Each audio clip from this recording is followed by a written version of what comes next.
Hello there, I'm ASCP Hunter, real estate broker and financial expert, and today we're going to be talking about the stimulus check and how you can get yours. This is for people who have not filed taxes and therefore the government do not know where to send you your check. So I'm going to go ahead and just start to show you right away. Let's take a look. Basically, the very first thing we're going to do is you're just going to Google, and we're going to look under how to sign up for your stimulus check. As soon as you do that, it's going to give you, the first option should be this one for non-filers.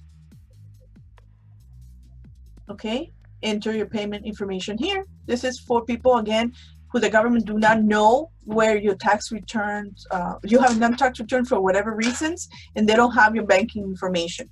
So you're going to go ahead and click in the blue button right here where it says non-filers, and it's going to bring you to this page. What you do is on the blue button, click again.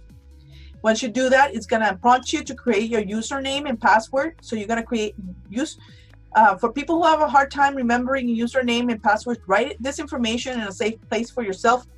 I would recommend something of this nature. If you have a hard time keeping track of that information, somewhere safe, you could write your information in something like this. To avoid using pieces of paper, because pieces of paper get lost and you go back to not being able to find it.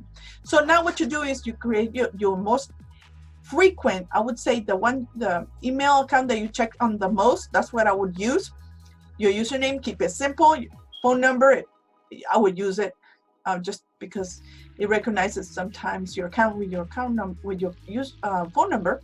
Then your password, keep it simple but complicated at the same. Simple in the sense that you can remember, complicated for others not to be able to hack onto your account. And then you go ahead and create your account. Do not click on the button that says remember, because what's going to happen is that if you do that, somebody who comes after you is just going to remember the information and it's going to let you sign in without entering your own password. It's going to do it for you. So it could have been anyone who uses your computer after you. Once you do that, you'll sign in. And from there, this is for returning. You could come back and check.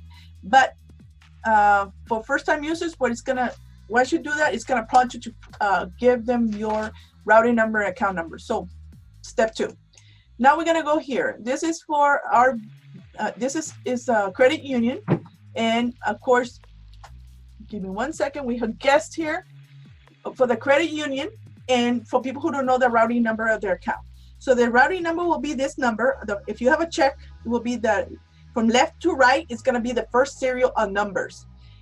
And your account tends to be in the middle. The account number is something that the banks will not give you. So you cannot call them and ask them for an account number. You probably have to go to the drive-through or to the bank itself and see if they can provide you that information by you providing the ID, because they will not give you that information. So if you don't have that, for most cases, people do have their account number. They do not know the routing number because a lot of people don't operate with checks anymore. Now, to look him up, if you don't have the routing number, you could call your bank and ask him for the routing number. And to make sure you have the correct routing number, you could Google it. In this case, I have put Chase, and Chase gives you, I'm going to click here because there's more options. Chase is a massive bank, so therefore they have more than one routing number.